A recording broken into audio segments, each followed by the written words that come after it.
안녕하세요. 저는 신안에 사는 60대 여성입니다. 저에게는 아들 하나, 딸 하나가 있어요. 남편과는 진작에 사별하고 혼자 힘으로 키워낸 아이들이라 애정도 남다르긴 합니다. 뭐 세상에 자기 자식에 대한 애정이 남다르지 않은 부모는 없겠지만 말이죠. 남편은 험한 일을 하는 사람이었습니다. 흔히들 말하는 조폭? 뭐 그런 거였어요. 남들을 괴롭히고 그런 걸로 돈을 버는 사람 말입니다. 그거 다 업보로 돌아온다고 그만두라고 골백 번은 더 이야기했지만 남편은 자신은 이런 거 말고 다른 일은 되어본 적도 없다고 늘 제 이야기를 흘려들었습니다.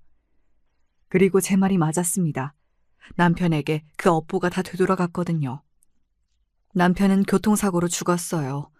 뺑소니였는데 사람들이 이야기하기로는 남편과 사이가 좋지 않았던 다른 누군가가 일부러 사고를 낸 것 같다고 하더군요. 수술받고 나온 남편이 거의 기적적으로 잠깐 정신이 들었을 때였습니다.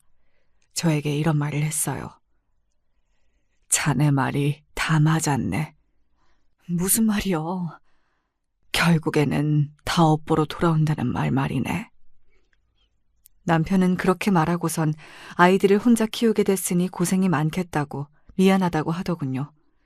사실 그때까지만 하더라도 병원에서도 그렇고 남편이 그렇게 갈 거라고는 생각 못 했거든요. 기적적으로 깨어났으니 이제 살 거라고 다들 그렇게 생각했는데 저에게 그 말을 남기고 바로 다음 날 남편은 세상을 떠났습니다. 마치 그 말을 하기 위해서 잠깐 생각이 돌아왔던 것처럼 말이죠. 그렇게 저는 혼자 남겨져 아이를 키우게 되었습니다. 여자 혼자 촌에서 아이들을 키우기란 생각보다 어려운 일이었습니다. 정말 굳은 일이라는 일은 다 해가면서 힘들게 최선을 다해서 키웠지만 그럼에도 불구하고 아이들은 제 마음과 같이 자라주진 않았어요. 뭐 세상 모든 자식이 부모 속을 썩인다곤 하지만 저희 아들은 조금 더 유별나긴 했습니다. 아들놈은 자기 아빠를 그대로 닮았는지 아빠와 같은 일을 한다고 집을 나갔어요. 그날 저는 정말 바닥에 주저앉아서 대성통곡을 했던 게 기억이 납니다. 세상 어느 부모가 자식이 조폭을 한다는데 그러지 않을 수 있겠어요. 딸내미는 그래도 전문대학이지만 학교를 나와서 어디 작은 회사에 취직을 했습니다. 물론 저와 왕래는 거의 없긴 했어요. 그러다 결혼을 할 때쯤 찾아와서 이렇게 이야기하더군요. 나 결혼해야 하는데 돈 좀 있어? 라고 말이죠. 사위될 집안은 우리 집보다 훨씬 잘 사는 집인데 내가 모아둔 돈이 너무 없어서 그런다고요. 딸아이가 언젠가 결혼하면 줄 돈을 따로 모아놨던지라 그 돈을 건넸습니다. 제가 이렇게 했다고 하면 사람들은 매번 그렇게 호구처럼 당해주니까 자식들이 엄마를 더 우습게 본다고 뭐라고들 했지만 저는 아이들이 늘 불쌍했어요. 조폭이었던 아빠 탓에 자라오면서 내내 손가락질을 당했고 게다가 가난하기까지 했으니 제가 자식들이었어도 이 집구석이 그리고 고향인 신안이 지긋지긋했을 겁니다. 그리고 딸아이는 이런 부탁도 하더군요. 오빠 그런 일 한다는 거 절대 이야기하지 마. 나 어디 외국에 나가 있다고 했어. 이야기 안 해. 큰일 나려고 그런 이야기를 하니? 그냥 확 죽어버렸으면 좋겠어. 딸아이가 조폭이 된 자신의 오빠를 보고 그렇게 이야기하면서 울었습니다. 자라오면서 내내 그것 때문에 사람들에게 손가락질을 당해왔었는데 어떻게 본인이 그런 일을 할 생각을 할 수 있는 건지 딸아이는 자신의 오빠를 도저히 이해하지 못했어요. 그건 뭐 저도 마찬가지긴 했습니다. 아들을 정말 이해할 수 없었거든요. 그래서 아들아이 없이 상견례를 하고 결혼식을 했습니다. 형님은 얼굴도 못 뵙고 결혼식을 하네요. 워낙 바쁜 애라 우리랑도 통화를 거의 안 해. 그래도 그게 아닌데 괜찮으니 너무 신경 쓰지 말게. 사위는 정말 좋은 사람처럼 보였습니다. 평범한 가정에서 태어나 나름대로 좋은 대학을 나와서 괜찮은 직장에 취직해서 안정적으로 사는 그런 사람 말입니다. 제가 딸아이가 그런 사람을 만나서 결혼을 했으면 좋겠다고 늘 생각했었거든요. 그래서 표현은 안 했지만 정말 눈물이 날 정도로 좋았었던 게 기억이 나네요. 그래서 더더욱 아들 이야기를 숨기게 되었던 것 같아요. 혹시나 남편이 그리고 아들이 무슨 일을 했는지 알게 될까봐 저도 두려웠거든요.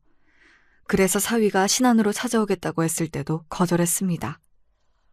그래도 가서 인사를 드리는 게 맞는 것 같은데 됐어. 이 멀리까지 오지 않아도 돼.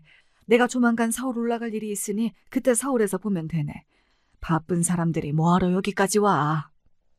혹시나 여기에 오게 되면 사람들이 저희 가족을 두고 하는 말을 사위가 듣게 될까봐 그게 몹시 겁이 났었거든요.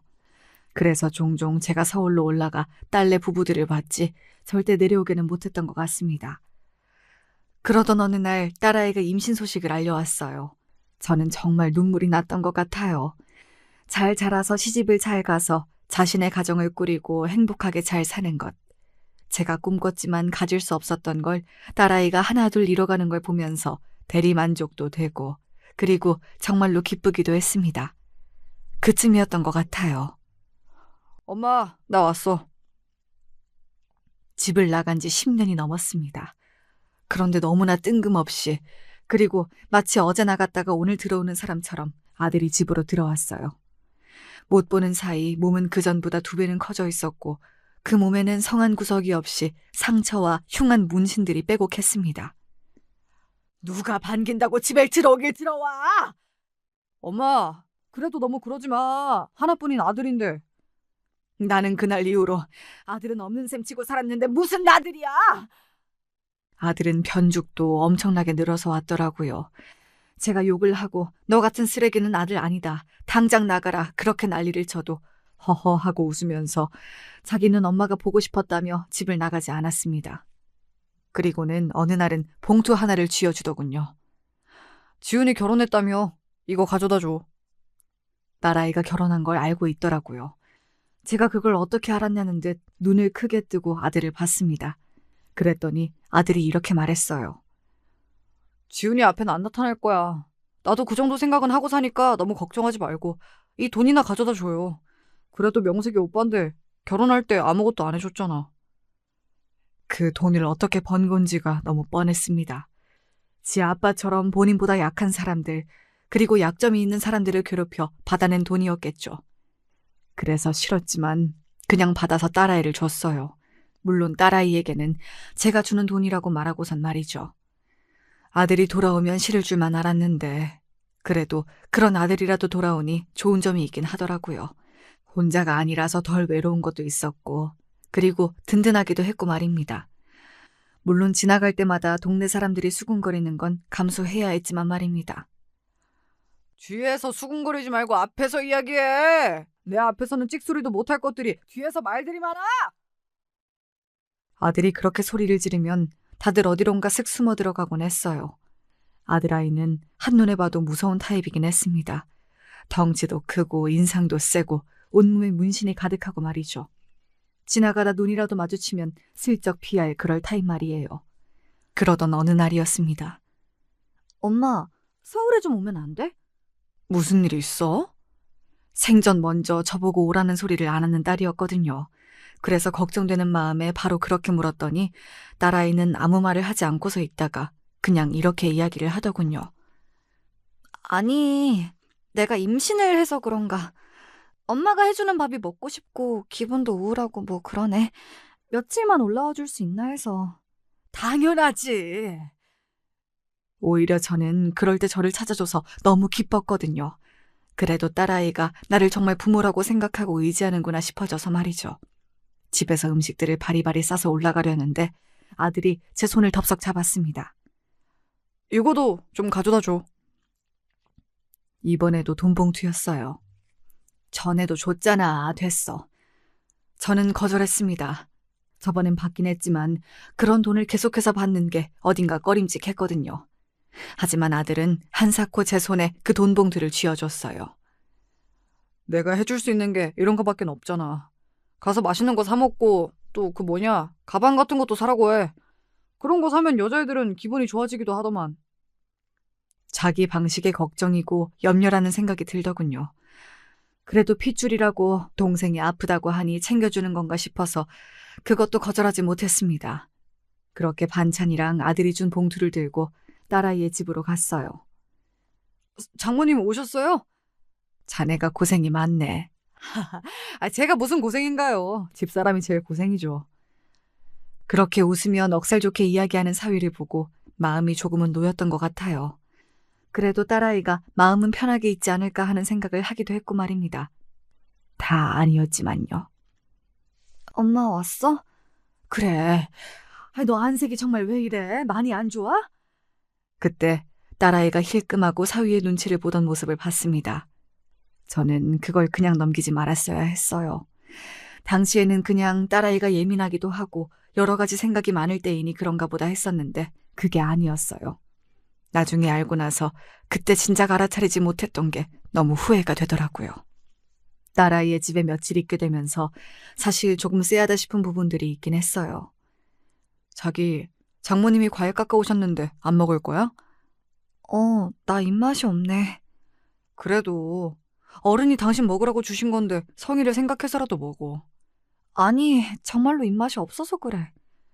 저는 먹기 싫으면 안 먹어도 된다고 이야기하려 했는데 사위가 과일 그릇을 들고서는 딸아이를 빤히 보더라고요.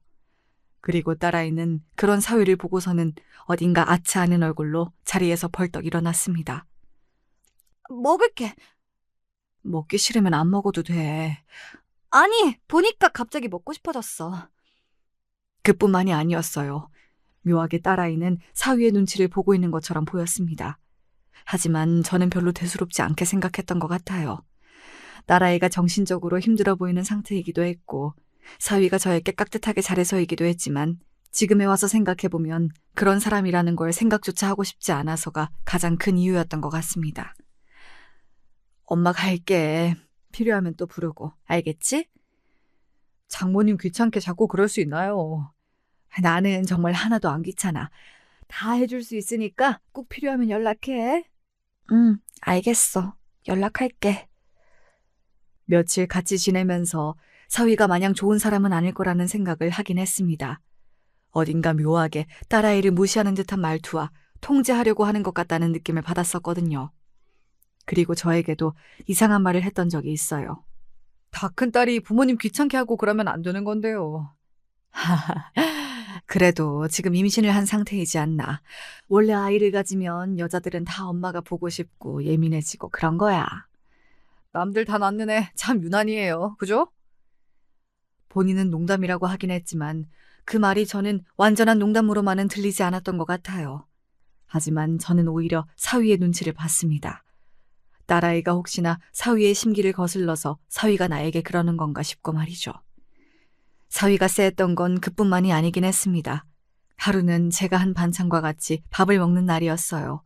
가만히 밥을 먹던 사위가 저를 보고는 이렇게 말하더군요.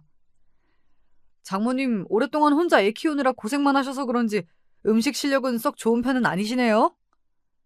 사실 장모의 음식이 마음에 들지 않는다고 해도 그렇게 직접적으로 말하는 경우가 흔한 건 아니었잖아요. 그래서 꽤나 당황했던 기억이 납니다. 그런 저를 보고 사위는 웃으면서 농담이라고 했지만 절대 농담처럼 들리진 않았던 것 같아요.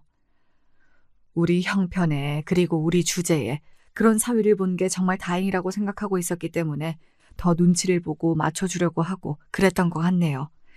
보통 좋은 사람이라면 상대방의 그런 태도에 감사해야 하는 것이 보통이지만 사위는 좋은 사람이 아니었기 때문에 아마 저의 태도에서 더더욱 딸아이에게 막 해도 된다는 확신을 얻었을 겁니다. 지금 와서 돌이켜 생각해보면 그 점이 딸아이에게 몹시 미안해요. 서울에서 무슨 일 있으셨어? 아니, 정희가 사위를 귀찮게 하나 싶어서. 왜? 그 새끼가 엄마한테 뭐라고 해? 너는 그 새끼가 뭐냐 그 새끼가. 여동생 남편한테. 아 됐고 왜 그러는데. 아니 그냥 눈치가 어딘가 조금 지치고 짜증난 것 같이 보이긴 해서. 엄마한테 짜증을 냈다고? 가만히 좀 있어. 그냥 그런 인상을 받았다는 소리니까. 아들은 팔짱을 끼며 안 되겠다는 듯 말했고 저는 그런 아들이 혹시나 사고라도 칠까봐 전전긍긍하며 괜히 말을 꺼냈나 하는 생각을 했던 것 같아요. 뭐 그 뒤로 바로 무슨 일이 일어난 건 아니었기 때문에 잊었지만 말입니다. 그러고 몇 년이 흘렀어요. 딸아이는 잘 사는 것 같았습니다. 그 몇 년이 흐르는 동안 딱히 딸아이에게서 다른 인상을 받은 건 없었어요. 전화도 자주 왔고 목소리도 밝았고 말이죠. 그때는 임신한 상태여서 마음이 조금 싱숭생숭했구나 생각하고 그 일은 잊고 살았습니다. 그런데 딸아이가 전화가 와서는 이런 이야기를 꺼내더군요. 오빠 요즘 뭐해? 너희 오빠는 왜? 아니, 궁금해서. 여전히 그러고 살지 뭐. 네 오빠 보면 나는 한숨만 나온다. 오빠한테 나 대신 고맙다고 전해줘. 뭘? 몰랐어? 오빠가 나한테 주기적으로 돈 보내는 거? 정말 몰랐습니다. 아들이 딸에게 주기적으로 돈을 보내고 있다고 하더군요. 그래서 아들에게 물었더니 엄마가 그때 걱정되는 것 같다, 우울증인 것 같다라고 했던 말이 신경이 쓰여서 여자들은 가방을 사고 옷을 사고 하면 스트레스가 풀린다길래 그런 걸로라도 풀어라 싶어서 돈을 계속 보내고 있었다고 하더군요. 방식이 딱히 마음에 드는 건 아니었고 그 돈을 어떻게 벌었는지 그 누구보다 잘 알고 있었기 때문에 마음이 불편하긴 했지만 그래도 동생을 생각해서 하는 행동이니 뭐라 말할 순 없었습니다. 다 본인 방식의 표현이었을 테니까요. 귀엽더라. 누가? 내 조카. 너 미나 보러 갔었어? 걱정하지 마. 멀리서 그냥 보고 오기만 했어. 그래도 내 조카라는데 궁금은 하잖아. 그래도 그러지 마. 혹시 나중에라도 알면 어떡하려고 그래. 그냥 얌전하게 옷 입고 얌전하게 굴 테니까 미국에서 돌아왔다고 하고 자리 한번 마련해주면 안 돼? 나 진짜 걔 한 번만 가까이서 보고 싶어서 그래. 아들은 손주를 보고 와서는 약간 눈이 돈 것 같았습니다. 본인에겐 첫 조카이니 얼마나 예뻤겠어요. 그리고 제 손녀라서 하는 말이 아니라 손녀는 정말로 예쁘게 생겨서 주변 사람들이 다 돌아볼 정도였거든요. 몇 번을 졸라대서 딸아이에게 물었습니다. 그런데 딸아이는 의외로 흔쾌히 허락을 하더군요. 알겠어. 오빠 오라고 해. 걱정 안 돼? 인제 와서 그런 거 걱정할 게 뭐가 있어. 그리고 오빠가 얌전히 있겠다고 했다며. 그렇게 아들아이와 딸 부부의 만남이 처음으로 성사되었습니다. 아들은 며칠 전부터 선물을 사고 이발을 하고 호들갑을 떨어댔어요. 누가 보면 여자친구라도 만나러 가는 줄 알겠다. 그거보다 더 좋지. 입에 귀에 걸려서는 그렇게 말하는 아들을 보고서는 마음이 좋기도 하고 어딘가 짠하기도 하고 그랬던 것 같아요. 본인이 잘만 살았으면 진작 보고도 남았을 조카를 이렇게 힘들게 이렇게 오랜 시간이 지나서야 볼 수 있는 상황이라는 게 말입니다.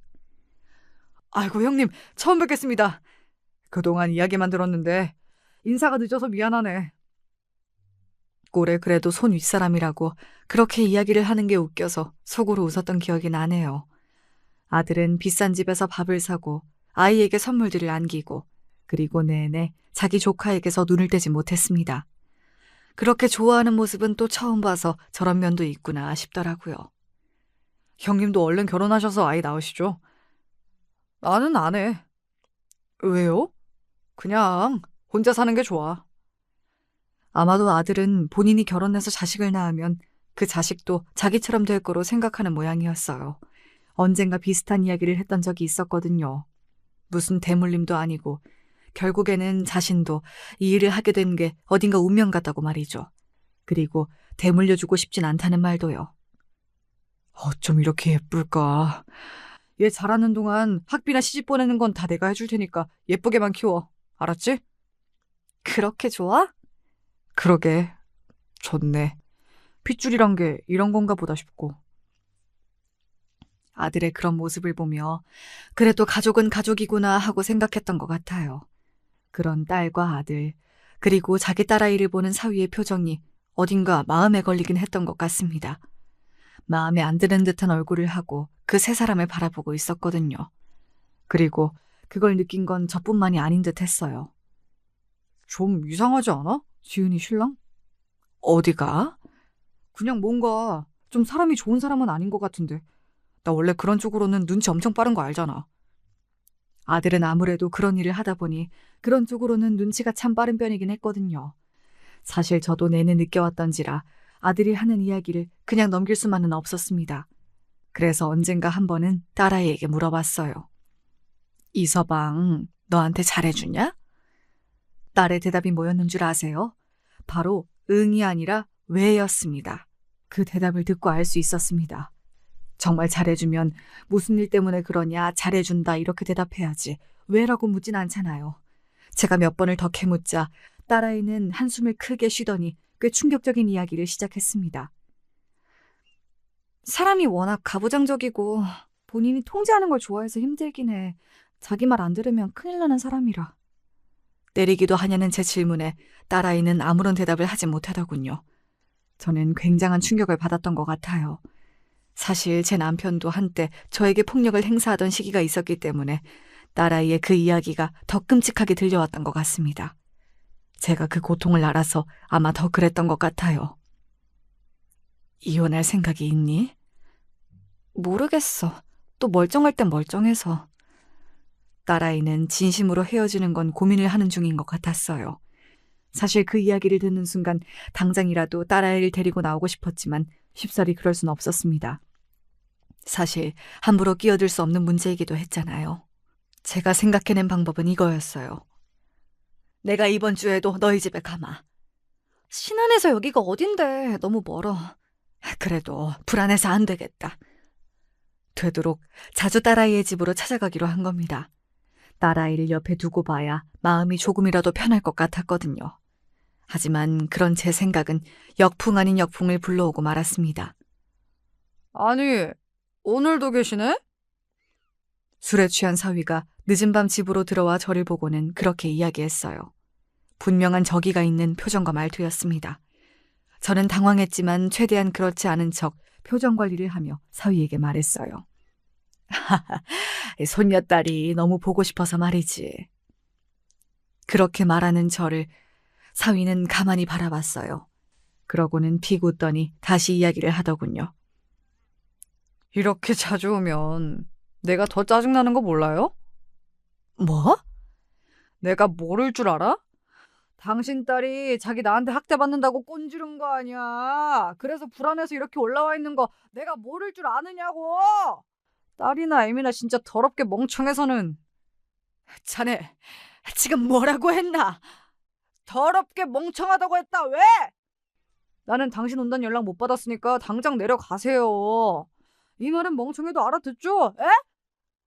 나는 우리 딸이랑 손녀 보러 온 거네. 이대로 못 가. 왜요? 장모님도 저한테 한 대 맞으실래요? 그 말에 그 자리에서 망부석처럼 굳었던 것 같아요. 그런 말을 저에게조차 아무렇지 않게 한다는 건 딸아이에게 어떻게 한다는 건지 정말 단번에 짐작이 갔습니다. 자네, 우리 딸한테도 이러나? 아이씨, 그게 너랑 무슨 상관인데? 우리 결혼할 때 뭐 하나 제대로 해준 것도 없고 물려줄 재산이 있는 것도 아니고 부모 노릇이라고는 하나도 못하는 인간이 왜 자꾸 부모 대접을 받으러 들어? 그때부터는 무슨 말을 할 수도 없이 어버버거리고만 있었던 것 같아요. 사위가 맺는 모든 말이 충격과 공포 그 자체였거든요. 네가 이러면 이럴수록 네 딸은 나한테 더 맞는다고 알아? 자네 이러면 내가 우리 아들한테 말할 수밖에 없네. 제가 사뭇 진지한 얼굴로 말했습니다. 아들아이는 덩치가 크고 날카롭게 생기긴 했지만 사위와 만날 당시에는 최대한 얌전하게 입고 가서 조용히 아이만 보고 왔기 때문에 사위는 제 아들이 그런 일을 한다는 걸 정말 상상조차 하지 못하고 있었어요. 그랬으니 그런 말을 할 수도 있었던 거겠죠. 네 아들한테 말하면 뭐가 달라져? 아, 진짜 이 할망구 웃기네. 네 아들이 나한테 와서 나를 패기라도 한다는 거야, 뭐야. 그러면 나는 신고할 건데? 제 생각인데 사위는 분명히 중간에 술에서 깬 것 같았어요. 그래서 아마 어느 정도 이후부터는 술 기운이 아닌 진심으로 생각하고 있던 걸 뱉는 거였을 겁니다. 앞으로 우리 집에 이렇게 오지 마. 알겠어? 안 그래도 드나들 때마다 수준 떨어지는 것 때문에 짜증나 죽을 것 같은데 이제는 막 연락도 없이 찾아온다는 게 소름이 끼친다. 꺼져. 꺼지라고! 사위는 그렇게 이야기하며 저를 밀어냈습니다. 저는 사위에게 붙잡혀 문 밖으로 쫓겨났어요. 아들 버린 남자에게 거의 멱살이 잡혀서 질질 끌린 채로 문 밖으로 버려지는 기분은 생각보다 더 처참하더라고요. 그리고 그게 사위라서 더더욱 말입니다. 집으로 돌아오는 내내 눈물이 멈추지 않았던 것 같아요. 아무 말을 못하고 구석에서 울고만 있던 딸아이의 얼굴이 눈에 너무나 밟혔습니다. 그리고 그런 생각이 들었어요. 나한테도 이렇게 하는데 딸아이에게는 어떻게 하겠나 하는 생각 말입니다. 다시 집으로 내려가는 내내 고민했던 것 같습니다. 바로 이 모든 사실을 아들아이에게 말을 해야 할지 말아야 할지 하는 것을 말입니다. 물론 당연히 말을 하는 게 맞고 많은 분이 그게 고민할 거리가 되냐 하시겠지만 저희 아들은 조폭이에요. 눈이 돌면 사람에게 무슨 짓을 할지 모르는 아이였습니다. 저는 사위 새끼가 걱정이 되는 게 아니라 제 아들이 걱정이 되는 거였습니다. 혹시나 무슨 일을 치를까 봐 하는 걱정 말이죠. 그런 고민들을 하며 집으로 갔는데 아들이 집 거실에 누워서 텔레비전을 보고 있더라고요. 며칠 있다가 온다고 하지 않으셨어? 뭘 이렇게 금방 와? 제가 아무 대답이 없자 아들이 벌떡 일어나 저에게 다가왔습니다. 그러고는 제 표정을 보고서는 그 자리에서 굳었어요. 무슨 일 있어? 아들이 그렇게 묻는데 저도 모르게 눈물이 후두둑하고 떨어졌습니다. 정말 후두둑하고 말이에요. 그리고 제 입에서 오늘 있었던 일에 관한 이야기가 쏟아져 나왔어요. 저는 그런 경험은 처음 해보는 거였습니다. 저도 모르게 말이 막 나오더라고요. 아마 많이 억울하고 서럽고 그런 마음이라 그랬던 것 같아요. 아들은 의외로 제 말을 듣는 내내 침착했습니다. 저는 바로 뭐라도 손에 들고 서울에 가겠다고 설치는 건 아닌가 걱정한 것과 달리 아들은 굉장히 침착했어요. 물론 드문드문 손이 떨리는 것 같다는 생각이 들긴 했지만 말이죠. 그래서 엄마는 한 대도 못 때리고 나왔어? 거기서 너만한 남자를 내가 어떻게 때려? 뭐가 나만 해. 내 반도 안 되겠던데. 하여간 그 새끼 첫인상부터 너무 안 좋았단 말이지. 나는 그런 건 틀린 적이 없어. 그렇게 말하고서는 아들은 휴대폰을 들고 어디론가 나가더군요. 제가 그런 아들을 잡아 세웠습니다. 어떻게 하려고? 어머님 가만히 앉아서 내가 어떻게 하는지 구경이 나와서. 사람 다치게 하고 그러면 안 돼. 알지? 그런 인간 걱정하고 그러는겨? 아니, 너 걱정하는 거야, 너. 제 그런 대답에 아들은 아무 말도 없이 저를 가만히 보더니 빵에 갈 일은 안 만든다는 말 한마디를 남기고 누군가에게 전화를 걸며 나갔습니다. 그리고는 한참 뒤에야 들어왔어요. 무슨 전화를 그렇게 오래 하냐, 무슨 일을 벌이려고 그러는 거냐고 계속해서 물었지만 아들은 끝까지 대답해주지 않았습니다. 그저 곧 알 거라는 말만 반복했어요.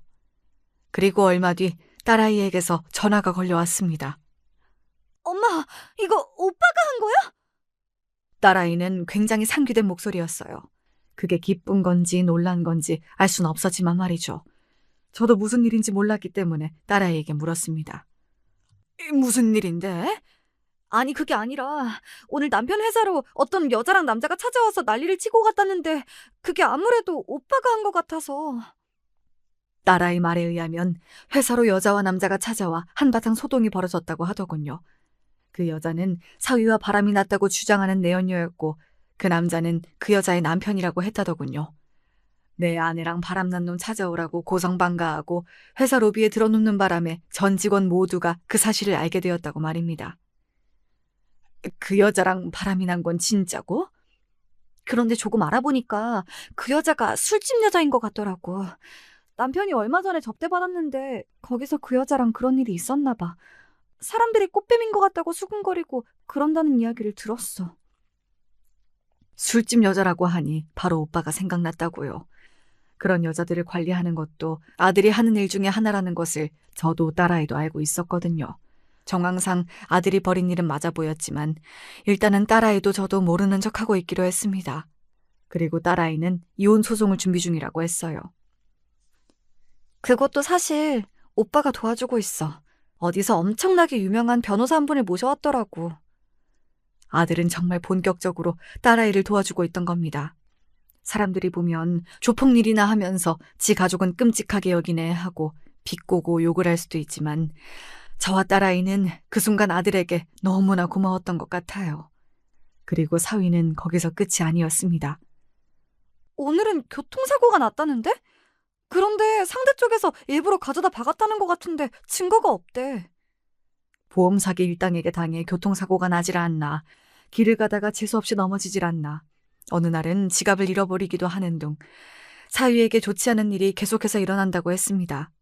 그래서 요즘 사위가 굿이라도 해야 하나 그러고 있다면서 말이죠. 다행인 건 그렇게 정신이 없으니 딸아이에게 관심이 덜해서 그 전보다 편하다고 하더군요. 사위는 딸아이가 이혼 소송을 진행하고 있다는 걸 전혀 모르는 듯 했습니다. 소장을 받고 나서야 알게 된 것 같더라고요. 소장을 보낸 날 딸아이는 그 집을 나왔습니다. 그리고는 아들아이가 얻어준 오피스텔로 옮겼어요. 그곳은 제가 그 뒤에 가봤는데 굉장히 좋기는 하더라고요. 사위는 딸아이의 휴대전화로 수십 통의 전화를 했던 것 같습니다마는 딸아이는 이미 자신의 오빠에게 휴대폰을 반납한 상태여서 통화를 하진 못한 것 같았습니다. 제가 이틀 뒤쯤 딸아이가 있는 곳으로 갔을 때는 심지어 문 앞에 누군가 한 명이 서서 딸아이가 지내는 곳을 지키고 있었어요. 아이고, 어머님! 들어오고 나갈 때마다 어머님이라고 불리면서 90도로 인사를 깍듯하게 해서 부담스러워했던 기억이 나네요. 그리고 사위는 얼마 지나지 않아 저희 아들이 조폭이라는 걸 알게 되었습니다. 사위가 어떻게 알았는지 딸아이가 있는 곳으로 찾아왔거든요. 야, 이년아! 내가 너를 가만히 둘 것 같아? 가만히 안 두면 뭐 어쩔 건데, 니까짓 게. 아들이 그 전과는 다른 모습을 하고 사위 앞에 나타났어요. 일부러 문신이 다 보이게 입은 반팔과 반바지, 그리고 그동안 숨기고 있었던 험악한 표정과 말투. 사위가 순식간에 기가 죽는 게 보였습니다. 뭐야? 뭐긴 뭐야. 지은이 오빠잖아, 이 새끼야. 그 말이 아니고, 뭐 하는 분이신데요? 그때 문 앞을 지키던 아들의 밑에 사람같이 보이던 남자가 나섰습니다. 팔을 걷어붙이고 말이죠. 그 사람의 팔에도 엄청난 문신들이 가득했어요. 뭐 하는 분이면 네가 그걸 알아서 어쩔 건데. 너 같은 게 우리 형님을 어떻게 할 수나 있어? 그냥 찌그러져서 닥치고 있으라고. 아! 사위는 명백하게 쫀 게 보였습니다. 그런 사위를 향해 아들이 이야기했어요. 좋은 말로 할 때 내 동생이 달라는 거 다 주고 이혼 도장 찍어라. 안 그러면 너 정말 피 보는 수가 있다. 알겠어? 아들이 소리를 지르며 대답하라 했지만 무서웠던 건지 아니면 차마 그렇게는 하라고 못하겠던 건지 사위는 아무 대답을 하지 않더군요. 그래서 아들이 다시 한번 소리를 질렀습니다. 그 소리는 너무 커서 저도 화들짝 놀랐었던 것 같네요. 대답 안 해, 이 새끼야! 네, 알겠습니다. 사위는 그러고 주랭랑을 쳤어요. 아마 엄청나게 겁을 먹었을 겁니다. 원래 그렇게 자기보다 약한 사람을 괴롭히면서 산 사람들이 자기보다 강한 사람이 나타나면 엄청나게 쫄고 겁을 먹고 그러더라고요. 아들이 보통 내기가 아니라는 것 또한 바로 알 수 있었을 거고 말이죠. 그리고 며칠 뒤 사위는 달라는 건 다 줄 테니 제발 이혼해달라고 사정하러 찾아왔어요. 재산 분할과 양육권, 그리고 위자료의 양육비까지 최대한 맞춰주겠다고 말이죠. 아마 아들아이와 더 이상 엮이고 싶지 않아서 더 서두르는 것 같았어요. 하지만 아들아이는 거기서 멈추지 않았습니다. 계속해서 끊임없이 사위를 괴롭힌 거예요. 그동안 바람이 났던 일들이 사내 게시판에 줄줄이 올라오고 아내와 딸을 학대했다는 이야기가 나오기도 하고 결국엔 그 회사에서 잘렸고 말입니다. 사고는 계속 나고 집 밖으로 나오면 누군가 시비를 걸고 그러다 보니 사위는 집 밖으로 더 이상 나오지 않고 안에서 컴퓨터 게임 같은 것만 하면서 배달 음식을 시켜 먹는 것 같았습니다. 완전 폐인이 되어가고 있는 거였죠. 사위는 그 모든 일을 아들이 했다는 것을 알고 있었습니다. 하지만 한 번 봐서 알았듯 아들은 쉽사리 건드릴 수 있는 사람이 아니었으니 그렇게 조용히 있는 거였고 말이죠. 그리고 또 일이 하나 터졌습니다. 야! 보자 하니까 너무한 거 아니냐? 여기까지 와서 또 무슨 짓인가? 이것도 당신 아들이 한 짓이지? 그러면서 사위는 저에게 뭔가 하나를 던졌습니다. 그 안에는 사진이 들어있었어요. 그리고 그 사진에 찍힌 사람은 사위가 아니라 사돈댁 사람들이었습니다. 그들의 각종 어두운 비밀들이 가득한 그런 내용들이었지만요. 뭐 어둡다 해서 대단히 큰 범죄를 저지르거나 했다는 게 아니라 이런 거 말입니다. 불륜이라든지 사기를 당해서 빚이 생겼다든지 그리고 그걸 사돈 처녀의 예비시댁에서 알게 되어서 그 결혼이 파투가 났다든지와 같은 것들이요. 그 중에서 가장 큰 건 사돈댁에 살던 집이 집주인이 바뀌면서 당장 내일 집을 나가라 한 것이었어요. 원래 사돈댁이 그 근방에서 가장 싸게 그 집에 살고 있었다고 했거든요. 집주인과 친분이 있어서 말입니다. 그런데 집주인이 바뀌면서 잘 살고 있던 집에서 쫓겨나게 된 겁니다. 그리고 그 새로운 집주인은 당연히 저희 아들이었고 말이죠. 네가 제대로 살았으면 이런 일 없잖아. 너한테 그런 소리 듣고 싶지 않은데? 조폭 주제에 누굴 가르치려 들어? 사위는 그쯤 되니 그냥 막 가자고 나오는 것 같았어요. 아들이 그러거나 말거나 이제 본인도 눈에 보이는 게 없는 것 같았습니다. 아들은 그런 사위를 보며 웃었습니다. 사위는 그런 아들을 보고 눈이 돌아간 듯 보였어요. 웃어? 웃어? 그렇게 이야기하며 사위가 얼굴을 주먹으로 한 대 쳤어요. 물론 아들은 넘어지기는커녕 휘청거리지도 않고 그 자리에 박혀있듯 여전히 서 있었지만 말입니다. 그리고 아들은 뒤를 돌아보고 이렇게 말했어요. 찍었냐? 예, 형님. 오케이.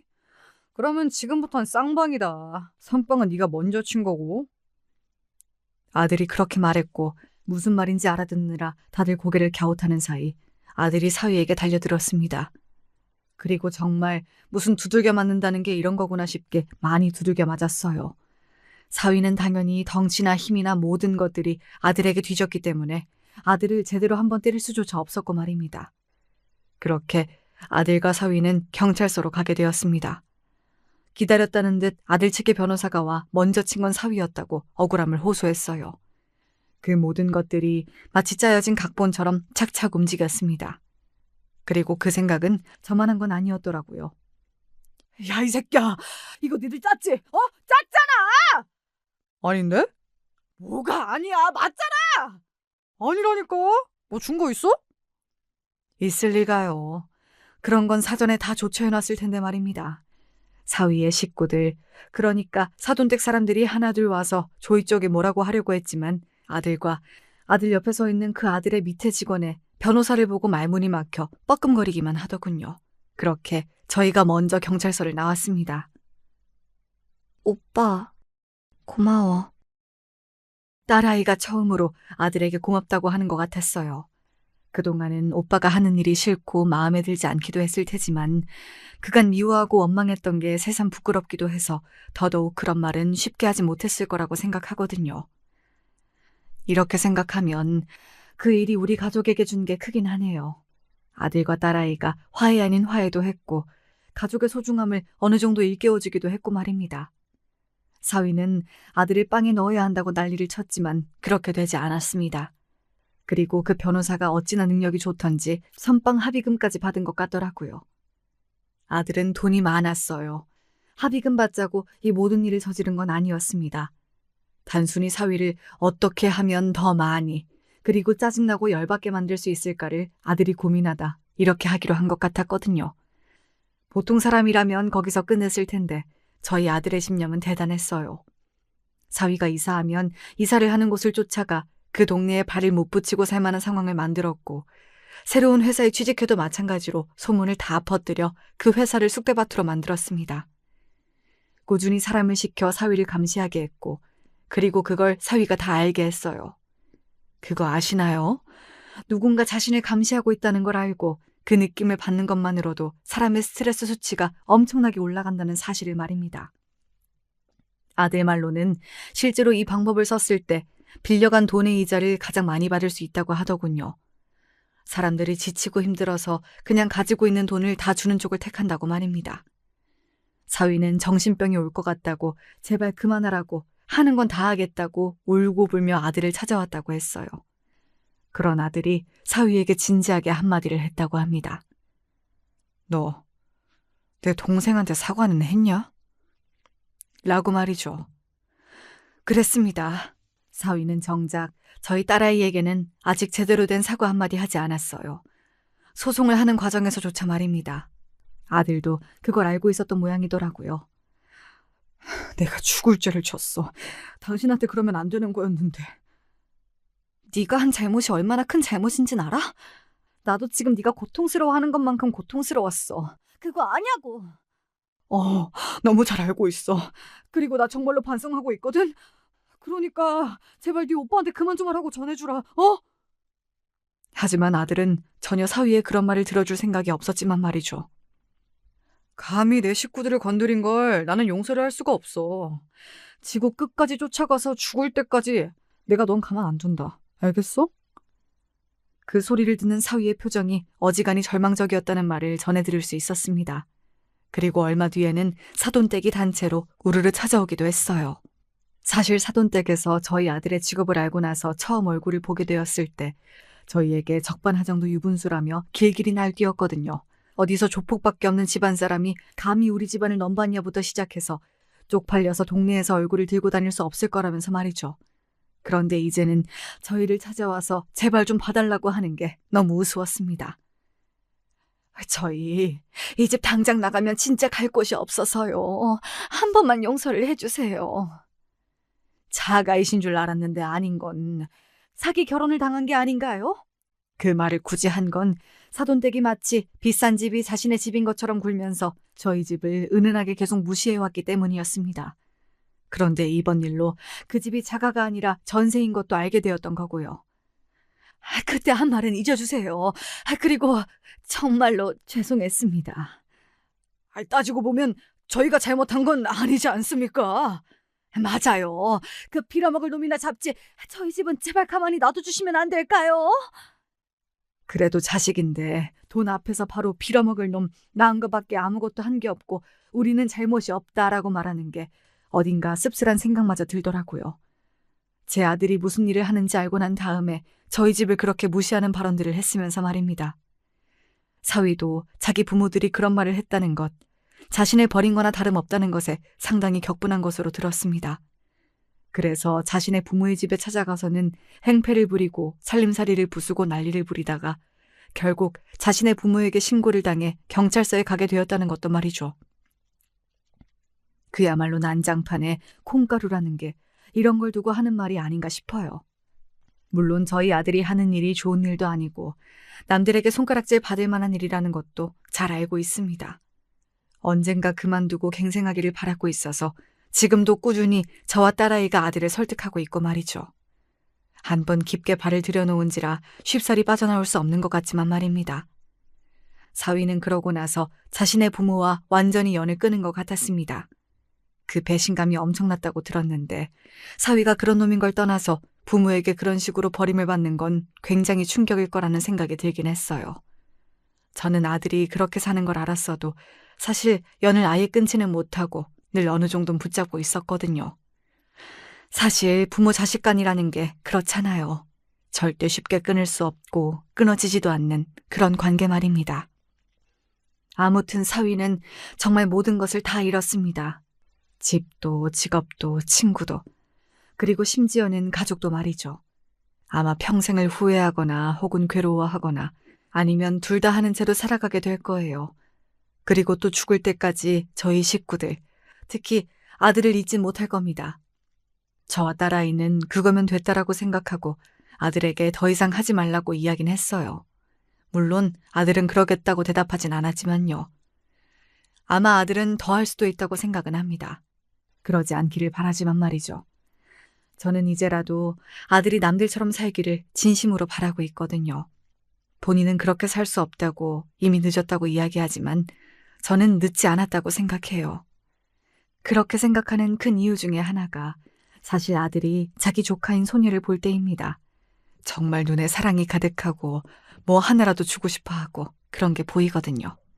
정말로 많이 아끼고 사랑하는 게 보여서 저렇게 어린아이에게 사랑을 줄 수 있는 사람이라면 근본은 좋은 사람일 거로 생각하고 있어요. 사실 저희 남편이 그러기도 했고 말입니다. 그래서 저는 오늘도 열심히 아들을 다양한 방법으로 설득 중이에요.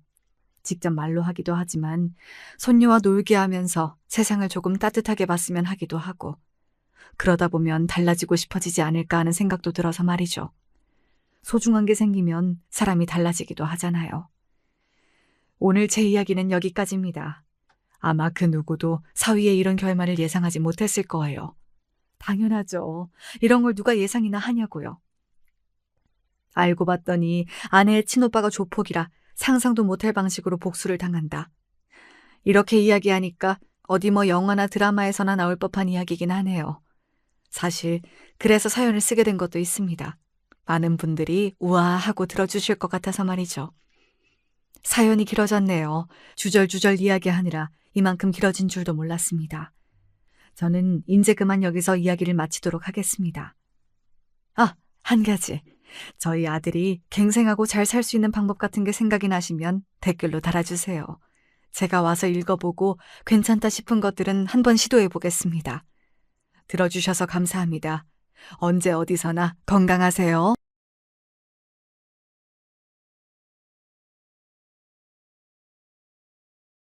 안녕하세요. 저는 동작구에 살고 있는 40대 주부입니다. 제 일은 아니지만 요즘 마음이 너무 뒤숭숭해져서 어디든 터놓고 싶어 이렇게 사연을 보냅니다. 다름이 아닌 저의 시댁 때문인데요. 사실 시집살이 같은 문제면 지인들에게 몇 번 욕하고 끝내겠지만 그런 일차적인 상황이 아니에요. 여기에 일단 우리 시어머니 얘기를 빼놓을 수 없으니 먼저 시작해 볼게요.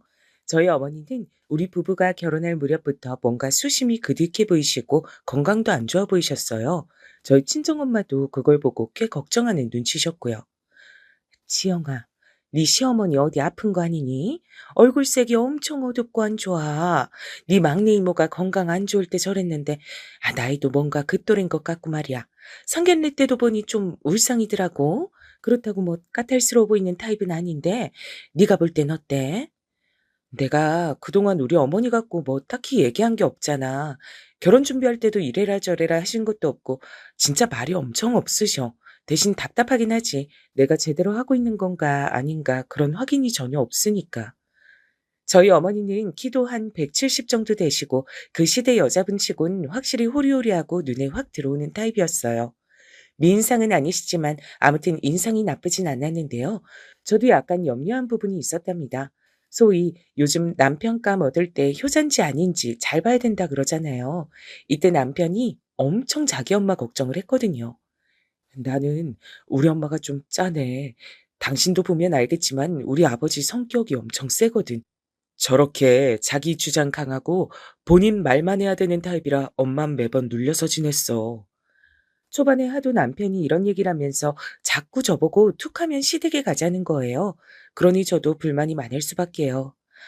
나도 우리 친정에 종종 가곤 하지만 내가 언제 당신더러 가자고 한 적 있어? 효도는 제발 좀 각자 알아서들 하자. 왜 자꾸 본인이 못한 효도를 배우자 시켜서 하려 그래? 당신이 어머니 챙기면 되는 거야. 내가 왜 명절도 아닌데 자꾸 들락날락 해야 돼? 그런데 이 효자 남편은 아랑곳 않고 절 자꾸 시댁에 데려갔고 나중엔 외려 어머니가 귀찮아하시더라고요. 아이고, 뭘 그렇게 자주 볼라 그래.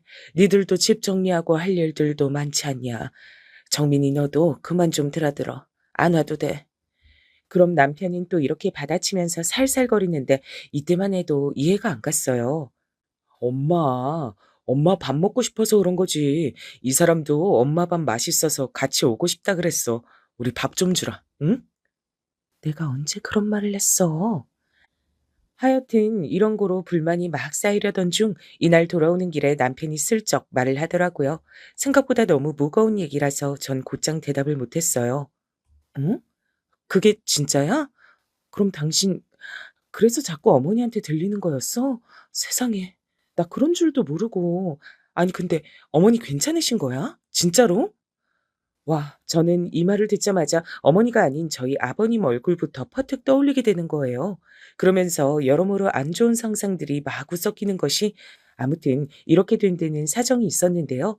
일단 상황부터 말씀을 드리자면 참 나쁘끄럽게도 저희 시아버님이 아주 민망한 그림 안에 계시더라고요. 이걸 남편도 알고 있다는 게 너무 절망적이었던 것 같아요. 있잖아, 엄마. 지금 되게 힘들어. 어디 아픈 건 아닌데 마음이 많이 아프신 상태야. 이런 얘기 당신한테 하기 좀 그랬는데 아무래도 이해를 좀 받아야 될 것 같아서. 이거 사실 누나가 먼저 알아낸 건데 누난 이것 때문에 지금 아버지 안 보고 있는 거야. 근데 형님은 집이 멋이니까 자주 안 오시는 거 아니야? 우리 결혼식 때도 금방 가시긴 했던 것 같은데. 그리고 이어지는 남편의 말에 전 일순간 숨이 멎는 듯했어요. 아버님 그렇게 안 봤는데 말이에요. 음, 아버지 말이야. 그 만나는 분이 있어. 그걸 엄마도 알고 누나도 알고 나도 안지 좀 됐어. 뭐? 지금? 지금 말하는 거야, 당신? 아버님이 그럼 외도를 하고 계신단 거야? 지금도? 남편은 이렇게 객관적인 단어가 등장하니 더 수치스럽고 불편했는지 고개를 팍 숙이더라고요. 여보, 미안해. 아니, 근데 잠깐만. 나도 뭐라고 말해야 될지 몰라서. 그럼 어떡해? 아니, 아버님 상견례 때도 멀쩡히 오셨고, 결혼식 때도, 근데 매번 시댁에 어머니만 계시는 게 아버님 이래서 집에 안 계신 거 아니셨어? 그것도 맞는데, 집에 들어오시긴 하지만 그 만나는 아줌마 그쪽으로 가시나 봐. 그러니 엄마도 속이 아닌 거야. 누나가 처음에 아버지 핸드폰 고쳐드리다가 보게 돼서 그때 난리도 아니었어. 여기까지 듣고 전 충격이었던 게 이제 막 알게 된 내용인 줄 알았거든요. 그래서 빨리 조치를 취해야 하는 게 아닌가 했는데 이미 할 만한 건 다 했던 거예요. 그래서인지 이 말을 하는 남편의 표정도 똑같이 어머니처럼 그림자가 지더라고요. 아마 당신이 생각할 법한 것들은 다 해본 것 같아. 누난 웬만한 내용들을 다 알게 돼서 처음에 아버지랑 심각하게 한판 붙었었어. 그때 아버지는 그렇게 죽자 사자 하는 외동딸이 뭐라 하니 잠깐 기가 죽었지. 제일 불쌍한 건 엄마야. 엄마의 의견은 안중에도 없으시더라고. 잠깐만. 나 이해가 안 되는 게 한두 가지가 아니야. 그럼 자식들이 알고 그 난리를 쳤는데 아들까지 장가 보내고도 지금 두 집 살림을 하시는 거야? 그 상대쪽 여잔 나이가 어떻게 되는데? 많이 어려? 남편은 이때 고개를 절레절레 졌는데 참 세상 요지경이더라고요. 나 진짜 그때 따라가고 싶지 않았는데 누나 따라서 가서 얼굴 보고 왔어. 우리 아버지랑 한두 살 차이 날까 싶은 70대 어른이야. 그니까 기가 막히지. 뭘로 아버지를 구워 삶은 건지 말로는 무슨 등산 모임에서 만났다 그러더라고. 아니, 노인네들이 참. 그러니 전 여기까지 듣고 마음이 너무 복잡한 거예요. 사실 우리 어머니가 무뚝뚝하셔서 그렇지 은근 잔정이 많으시고 잘 챙겨주시거든요. 친정 엄마가 계단에서 구르셔서 다쳤을 때도 뼈에 좋다고 직접 곰탕도 구워서 보내주시고 그랬어요. 어머니, 저희 엄마가 너무 감사하다고 평소 사골 좋아하는데 손 많이 가서 안 해드신다고 따로 뭐라도 좀 보내드리고 싶다고 하셔서요. 제가 주소 보내드려도 될까요? 이러면 어머니는 한사코 거절하시는 분이었어요. 아니야, 아니야, 됐어. 나 먹으려고 끓인 건데 너무 많아서 그쪽에 보낸 거야. 계속 그렇게 주거니 받거니 하면 이것도 부담돼서 못해. 그냥 아무것도 하지 마시라 그래. 드시고 기운 차리면 그걸로 끝이지 뭐. 나 불편하니까 그런 거 절대 알려드리고 그러면 안 된다. 이렇게 소탈하시고 사람한테 패 끼치는 거 싫어하시는 분인데 그래서 외려 제가 더 어머니를 어려워하고 불편해할 때가 있어요. 도통 뭘 원하시는지 알 수가 없고 전 늘 일방적으로 받는 입장이 되니 괜히 죄송하고 그럴 수밖에 없잖아요. 근데 그런 어머니에게 저런 충격적인 사건이 있었다니 마음이 도통 놓이질 않았어요. 그럼 지금 어머니는 계속 힘드신 상태구나. 설마 당신 결혼할 때까지 참으신 거 아니야? 그게 아버지가 진짜 너무 이해가 안 돼. 나는 나까지 손절할 수 없어서 순서가 밀린 것뿐이지. 나도 맘 같아선 아버지랑 영 끊고 살고 싶다니까. 누난 엄마 불쌍하다고 아버지랑 아예 완전히 끊어버렸어. 근데도 아버진 계속 저렇게 홀려서 그 집 왔다 갔다 하시잖아. 실은 누나가 이혼까지 하라고 그렇게 얘기했거든. 여기에 눈이 펄쩍 뜨인 저는 그 뒷일이 궁금해서 입을 다물고 있었는데요. 젊은 애들이건 중년이건 노년이건 간에 어딘가에 눈이 뒤집어지면 참 처참하더라고요. 근데 아버지가 뭔 심본진 몰라도 자기 사전에 절대 이혼은 안 된다는 거야. 사실 아버지도 약간 억하심정이 있었던 것 같아. 그 아주머니를 생각해서가 아니라 이렇게 책 잡혀서 이혼하게 되면 재산도 떼줘야 되고 자식들이랑도 못 보고 말년에 불명예스럽다고 생각하겠지. 너무 어이없는 게 또 그런 설계를 그 아주머니가 해주고 앉았더라고. 여기까지 들으니 이제 제가 다 혈압이 오르더라고요. 나이 70이나 먹어서 별 미친 늙은 여우가 다 있다 싶었어요. 여기까지 들으니까 내가 다 화가 날 정도네. 어머니가 맨정신에 견디신 게 용하게 느껴질 정도인데, 근데 어머닌 어떻게 하고 싶으신 거야? 나도 모르겠어. 그냥 이렇게 엄마 비위만 맞추고 있을 뿐이지. 나도 결혼해서 내 인생 잘 살아야 되는데 엄만 엄마대로 걸리고 당신한테도 미안하고 그냥 여러 가지 감정을 느껴. 사실 나랑 누난 엄마가 안쓰러워서 우리 딴에 머리도 굴려봤어. 아버지를 왕따 시킨다든가. 저는 그것도 제법 효과적이라고 생각했는데 아니었나 봐요. 아버진 우리끼리 뭉칠수록 그 아주머니네 놀러 갈 시간이 넘쳐나니까 더 그쪽 가서 사시는 거야. 그러니 엄만 더 우울할 수밖에.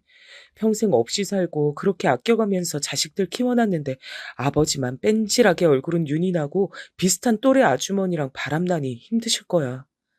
여기서 전 아주 개인적인 의문이 생겨 물어봤어요. 그럼 당신도 혹시 그분 얼굴 봤어? 아닌가? 볼 일이 없었으려나? 왜 없었겠어? 누나랑 같이 쫓아가서 본 적 있지. 아주 곱상하게 생기셔가지고 왜 우리 아버지를 만나는지 모를 정도였다니까. 남편 말론 그냥 귀티나는 할머니였다곤 하는데 참 그 나이 먹어서 그렇게 눈 맞을 일이 뭔지 모르겠더라고요. 아무튼 이때 결론은 완전히 고구마가 되어 아버님만 살판이 나신 상황이더라고요. 제 앞에선 세상 그렇게 자애롭고 인자해 보이시던 아버님인데 그런 모습을 갖고 계실 줄 몰랐어요. 저희 친정엄마도 이 사실을 듣고 너무 속상해 하시더라고요. 옛날에야 그런 일들이 많았다지만 요즘도 내 세대에 나이 처먹고 그런 인간들이 있을 줄 몰랐다. 딱 그 꼴 아니야. 네 외할머니도 그래서 고생하고 병 얻으신 거 아니니. 그래도 외할아버진 지은 죄가 많아서 오래 못 사시고 가시긴 했다만 사실 이것도 참 별로긴 한데 엄마 말론 그 시대엔 큰어머니, 작은어머니 하며 첩들이 아예 방을 차지하고 살았다고 하는 거예요. 뭐 지역별로 다를 수도 있지만 그렇게들 살던 시대였어. 우리 집도 그랬고. 난 그 작은 엄마네 따라다니던 오빠가 아직도 잊혀지질 않아. 나중에 병 얻어서 죽었다지. 난 천벌 받은 거라 생각해. 외할아버지가 진짜 모질고 못된 게 어떻게 첩자식 밥까지 챙겨 먹이라고 하니? 그렇게 술이나 드시고 헛짓하시니 오래 못 살고 가신 거지. 첩도 첩자식도 편히 못 살고 말이야. 이런 뒷얘기까진 몰랐는데 들어보니 정말 절망적이긴 하더라고요. 아무튼 엄마 말 맞다나 요즘 시대에도 이렇게 맘고생하고 아무것도 못하시는 어머니가 너무 안쓰러웠어요. 그러고 한 6개월쯤 지나 저희에겐 예쁜 아기 천사가 찾아왔고요. 그러다 보니 저도 시댁에 신경 쓸 새가 없었답니다. 남편도 그때 대장에 뭐가 있다고 해서 간단히 수술도 하고 서로 건강 챙기고 하느라 정신 없었어요. 하지만 임신 소식에 무척 기뻐해 주셨던 어머니 그제서야 좀 살 소망이 있다고 하시더라고요. 내가 진짜 인생에 낙이 하나도 없었는데 우리 정민이 얘기라고 하니까 너무 기대가 되고 행복하네. 얼른 보고 싶다 나도. 그러시면서 저한테 내내 뭐 먹고 싶은 것이 없는지 저 먹을 거 챙겨다 주시고 했어요. 나도 옛날 사람이라 너무 뒤처진 걸 수도 있는데 내가 애들 낳을 땐 그렇게 속꼬리 구워 먹고 뭐도 하고 그랬어. 너도 사골 잘 먹니? 그러시면서 하나하나 다 물어보고 해주시고 저도 중간엔 염치불구하고 부탁도 드렸어요. 사실 어머니는 제가 뭐 만들어 달라고 하면 좋아하셨거든요. 어머니, 저 요즘 어머니 김치찌개가 너무 먹고 싶어요. 그 돼지고기 앞다리살 팍팍 넣은 거요. 그렇게 말씀드리니 기분 좋게 한 솥을 끓여다 가져다 주셨고 잘 얻어먹고 아기도 잘 낳아서 집으로 왔답니다. 그러고 얼마쯤 지났을까요? 제가 한창 육아일기를 쓸 무렵이니까 아기 한 50일쯤 지났을 무렵인데요. 이때 저는 남편으로부터 청청병력 같은 소리를 듣게 되었어요. 여보, 엄마가, 엄마가 암이래. 누나가 지방에서 급히 올라와서 같이 가드렸는데 상황이 심각해. 저도 이때 늦게 여기저기 연락이 다 어머니의 상태를 알게 됐는데요. 이미 많이 조치가 늦은 시한부 상태란 걸 알고 얼마나 놀랐는지 몰라요. 남편은 어찌할 줄 몰라 착잡해하고 밤마다 잠도 못 자고 내내 침울한 얼굴이 됐죠. 참 웃긴 게 그동안 그렇게 코빼기도 안 비추고 집에 잘 안 오던 아버님도요. 심각한 상황이 돼서 그런지 그땐 슬슬 드나드시더군요. 엄마 이번에 항암 때 아버지가 옆에서 왔다 갔다 하시긴 했는데 그것도 진짜 못 볼 꼴이야. 누나랑 아버지랑 서로 안 마주치려고 피해 다니는데 이게 뭔 짓인지. 게다가 아버님은 눈치도 참 너무 없으셔서 이때 마주친 저에게 이런 말씀까지 하시는 거예요. 아이고 우리 며느리 그래 우리 민우도 잘 크고 있지? 민우 사진 좀 보내봐라. 아주 여기저기 자랑하고 싶은데 정민이 노통 보낼 줄 몰라. 아, 네, 아버님 보내드릴게요. 저도 요렇게 말은 하면서 참 기분이 별로더라고요.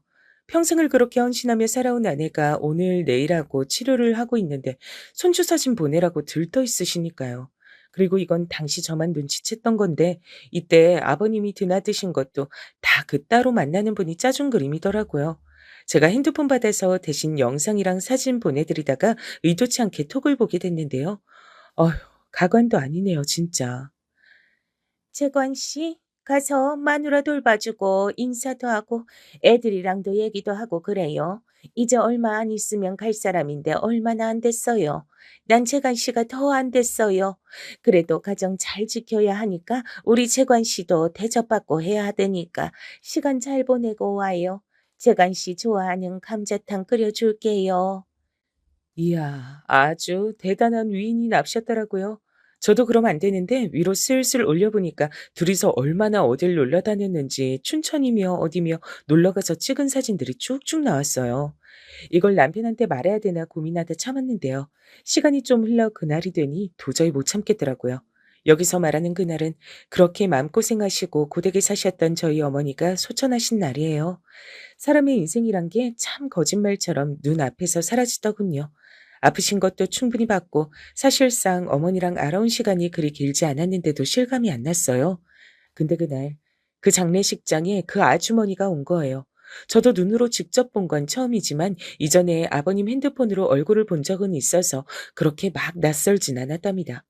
그런데 문제는 이날 장례식장에 우리 남편이고 형님이고 다 있었단 말이에요. 형님은 이때 눈이 완전히 돌아서 그 아주머니 멱살을 잡으려는 걸 남편이 뒤에서 뜯어 말렸어요. 누나, 참아. 안 돼, 안 돼. 큰일 나. 하지 말라고. 이 미친 할마씨가 여길 어디라고 와? 아버지 진짜 나 죽는 꼴 보고 싶어요? 아버지가 제일 미쳤어. 다 가만 안 둘 거야.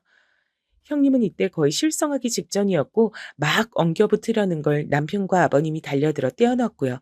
아버님은 저의 표정을 보시더니 저도 안다는 걸 느끼시고 고개를 푹 숙이시더군요. 적어도 저는 그래도 이후로 뭔가 잦아들지 않을까 나름의 기대를 했어요. 장례식장에서 그 꼴을 쳐가고 본가고 상관없이 다 보일 정도의 다른 옆쪽 공간 사람들까지 구경을 올 정도면 인간이 뭔가 느끼는 게 있어야 되잖아요. 근데요, 정말 제 귀로 듣고 눈으로 보고도 믿지 못할 상황을 경험하게 됐어요. 저희 아버님은 어머니가 그렇게 가신 뒤에 집을 이래저래 정리하시더니 이후에 곧장 이사를 하셨답니다. 그나마 대화를 하는 게 저밖에 없어서인지 전화하셔서 말씀하셨어요. 혼자 있으려니까 너무 적적해서. 그리고 나이 들면 자식들 근처 가서 살아야 된다니까. 근방에 있는 아파트로 이사 가게 됐단다. 우리 며느리가 가운데서 여러모로 욕보고 고생 많다. 정민이한텐 대신 좀 전해줘라. 사실 전 아버님께 꼬박 연락받는 거 너무 불편한데 아버님은 아들마저 대면대면하니 자꾸 저한테 연락을 하시는 거예요. 그러면 똑바로라도 사시든가. 새로 기껏 만들었던 그 보금자리를 왜 그러고 사시는 걸까요? 이 말은 이 집의 그 엄청난 아주머니, 아주 얼굴 타이트하게 당겨서 젊게 보이려고 애를 쓴 어디로 봐도 70대로 보이는 상간녀 할마씨가 들어왔던 거예요. 이것도 아버님 입으로 직접 말씀을 하셨는데 듣고 너무 기가 막히더라고요. 아버님, 저기 그분이 같이 들어오신 거예요? 그러면 아무래도 저희 남편이랑 같이 찾아뵙긴 힘들 것 같은데요. 그런데 여기서부턴 아버님도 슬슬 화를 내시더라고요. 대체 노년에 왜 이렇게 욕심이 많으신 걸까요? 정말 사람의 욕심은 끝이 없는 것 같아요. 그니까 며느리 네가 그런 역할을 좀 해줬으면 좋겠어서 연락한 거 아니냐. 너도 알다시피 내가 유진이랑은 안 보고 산지 좀 됐다. 그 와중에 남은 거라곤 아들 정민이 뿐인데 아들 녀석 내라도 내가 자주 왕래가 있어야지. 전 솔직히 아버님이 우리 아빠였다면 정말 못할 말 할 말 다 했을 거예요. 이 순간에 왜 형님이 본인 아버지랑 연 끊고 사는지 100번 이해가 되겠더라고요. 생각해보면 이때 저도 그냥 다 끊어냈어야 됐는데 미적거리다가 받아들였더니 큰 파장을 일으키게 됐네요. 아버님은 번번이 손주랑 시간을 보내고 싶다면서 호출을 하시는 거예요. 그리고 그 집에는 두 번 말하면 입 아플 정도로 그 상간녀 할마씨가 있었죠. 아버님은 영춘 씨라고 부르셨으니까 저도 영춘 아줌마라고 명명할게요. 이놈의 영춘 아줌마가 말이에요. 안과 밖으로 어떻게 아버님을 구워 삶았는진 모르겠지만 저한텐 처음 보자마자 대뜸 말을 놔버리는 거예요. 저기 이름이 뭐라 그랬더라? 나도 편하게 이제 이름 부르고 싶어서. 나는 시어머니랑 며느리랑 따분하게 지내는 거 싫어. 나한테 시엄마라고 해도 돼. 내 친구들도 며느리한테 다들 엄마니 딸이니 하면서 지내더라고. 아니에요. 그렇게 호칭하긴 조금 어렵네요. 저도 그냥 민호 엄마라고 부르시면 돼요. 전 제가 알아서 할게요. 그랬더니 갑자기 표정이 표독스럽게 변하더니 우리 남편 눈은 쳐다보지도 못하는 주제에 말을 막 하더라고요. 어머, 우리 며느리 생각보다 되게 기가 세네. 아버님이 그러라고 부르는 게 아닐 텐데 말이야. 있잖아. 뭘 모르나 본데 나한테 그렇게 막 하면 안 돼. 이제 내가 그쪽 시아버지랑 같이 사는 사람이야. 그럼 뭐겠어? 시어머니지. 불편하지 말라고 먼저 편하게 해주겠다는데 아랫사람이 그렇게 말하면 안 되는 거야. 저 말발로 조곤조곤 아버님을 구워 삶고 튀기고 별걸 다 해먹었구나 싶어 아주 절로 혀를 내두르게 됐답니다. 그런데 너무 웃기는 게요. 저 다음날 아버님한테 불려가서 혼난 거 있죠? 아주 웃기지도 않아요, 진짜. 민우애미야, 너 왜 우리 영춘 씨한테 그렇게 날쌔게 대하냐? 이제 같이 살고 이 사람 말이 뭐 그리 잘못됐어? 나랑 같이 살면 부부고 네 시엄마가 되는 게 맞는 거지. 당장 갑자기 바꾸려니까 어색하고 할지 몰라도 어머니라고 불러라. 영춘 씨가 아주 많이 서운해한다. 와, 저는 무슨 옛날에 집 나갔다 돌아온 아빠랑 같이 살게 된 마냥 어머니 계실 때 연락도 없고 잘 얼굴도 안 비추시던 시아버지랑 자주 보게 된 것도 불편하거든요. 근데 무슨 상간녀 할머니를 끌고 들어와선 시어머니라고 부르라니 이건 남편이 봐도 못할 짓이잖아요. 근데 이때 아버님이 너무 비겁하게 한수를 두시더라고요. 아마 정민이도 싫어하고 서로 불편할 거 한다. 근데 상황이 이렇게 된 걸 어쩌겠어. 간 사람은 가고 사는 사람들은 또 살아야지. 계속 이렇게 자식들이 척을 지니까 살 수가 있나. 이런 말까지 안 하려고 했다만 영춘 씨네 아들, 딸이 얼마나 나한테 잘하는지 아냐? 좀 극단적으로 말해서 자꾸 이런 식이면 나도 재산 못 물려준다 전해라. 생각들이 없어 생각이. 야, 참.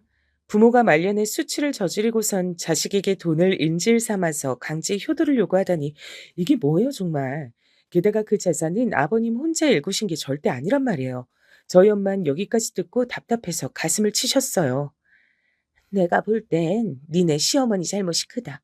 아니 아니 지금 그 미친 옆했네 말고 돌아가신 네 시어머니 말이야. 남편이 그렇게 밖에 나가서 딴 여자랑 그러고 있으면 소송을 걸어서라도 이혼을 하고 재산을 나눴어야지.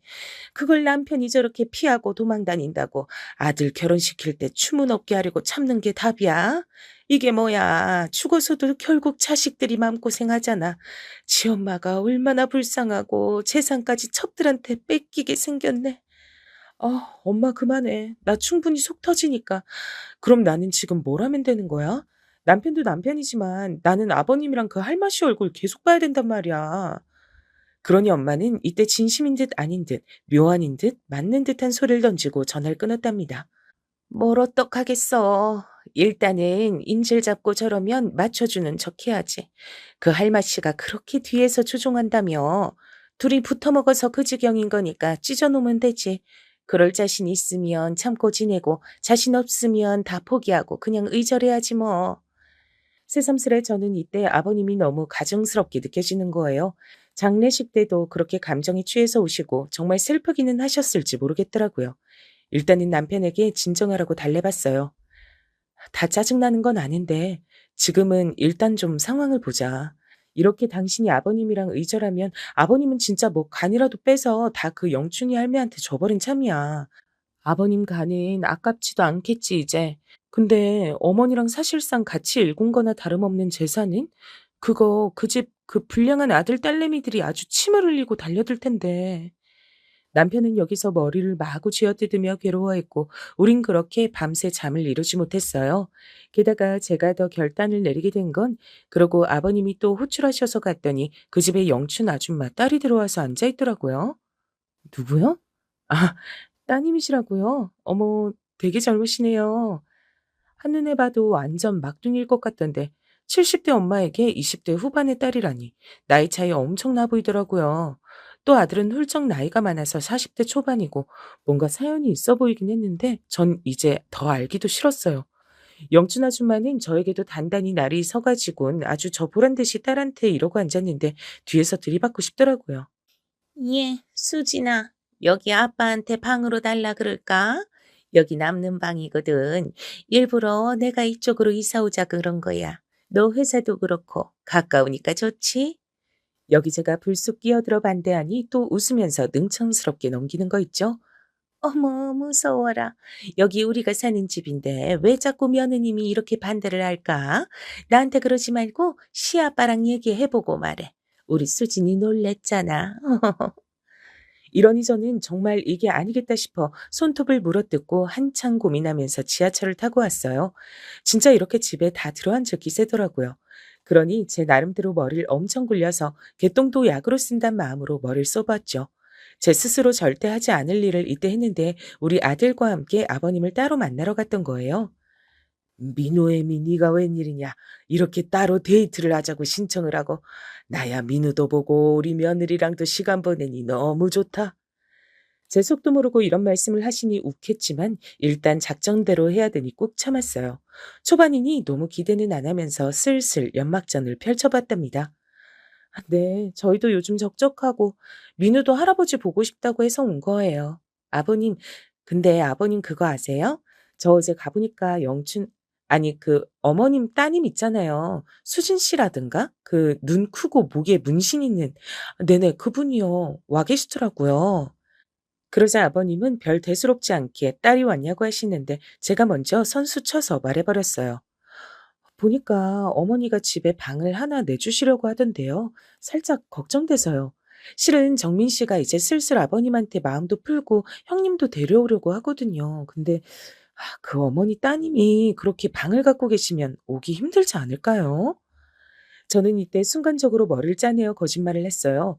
남편은커녕 저희 형님은 죽을 때까지 아버님을 안 본다고 했으니 있을 리가 없는 일이었거든요. 근데 아버님은 자식들한테 외면당하기 나름 상처였는지 이때 좀 꿈틀하시긴 했어요. 정민이가 유진이까지 데리고 온다고 하더냐? 아직 형님이랑 얘기된 건 아니지만 그러려고 생각은 하는 것 같더라고요. 아무튼 어머니 따님 아주 예쁘고 똘똘해 보이던데요. 근데 한 집에서 사시는 건 좀 그렇지 않으세요? 죄송한 얘기지만 저도 어머니랑 이제 막 적응하고 있는데 따님이랑은 시간이 많이 걸릴 것 같아서요. 민우도 자기 고모가 따로 있는데 새로운 고모가 있는 거 보고 놀랄 수도 있고. 아무튼 저는 이게 말이 되는지 안 되는지도 따지지 않고 정말 별수를 다해서 둘러댔어요. 어떻게든 그 영춘 아줌마 뜻대로 돌아가지 않게 하고 싶었거든요. 그러면서 슬쩍 옛날 명언에 기대어 이 말 한마디를 쓱 던지고 빠졌답니다. 왜 첩이 첩고를 못 본다는 얘기 있잖아요. 그걸 인용해서 이렇게 말씀을 드렸는데 생각보다 아버님 꽤 동요하시던데요. 근데요, 아버님 좀 외람된 말씀이지만 그 수진 씨나 광철 씨 두 분 다 어머니가 어떻게 얻으신 자녀들이세요? 각자 나이 차이가 꽤나 보여서. 음, 저도 약간 걱정되는 게 있어서 말이에요, 아버님. 그러자 아버님은 본인도 그게 그렇게 막 시원스러운 배경은 아니셨는지 왜 그러냐고 곧장 물으시더라고요. 그게 걱정스럽잖아요. 본래 부모님이 재혼하시면 자식들은 걱정이 많을 수밖에 없으니까요. 아버님이 새로 누굴 만나시는 걸 반대하는 게 절대 아니라요. 상대가 괜찮은 사람이어야 되니까 그런 것들을 신경 쓰는 거죠. 사실 아버님이랑 영춘 아줌마랑 제대로 시골리고 그런 것도 아니고 혼인신고도 했는지도 모르겠지만 일단은 쭉쭉 얘기를 했어요. 그게 좀 그렇잖아요.